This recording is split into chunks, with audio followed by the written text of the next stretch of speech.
Hello kabayan, ito na yung third day ko sa Malaysia and I'm planning na pumunta sa Batu Caves, Gombak, Selangor.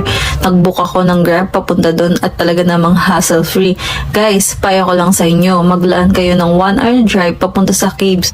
Dahil puntahan talaga ng mga tourist yun. Syempre na-miss na naman ako sa temple at rock formation ng bundok at makikita mo yung malaking statue doon at mapapansin mong maraming paggalagalang unggoy sa caves at nakahayang kalapati at talaga namang matutuwa ka sa makikita mo. After ko mag-picture taking, kailangan ko nang bumalik dahil may flight na ako papuntang Bangkok, Thailand mamaya.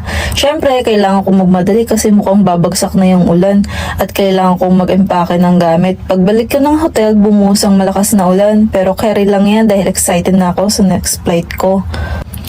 Guys, keep watching my videos. Don't forget to like, subscribe, and hit the notification bell for more epic travel vlogs. Hanggang sa susunod na muli na travel vlogs videos ko. Salamat!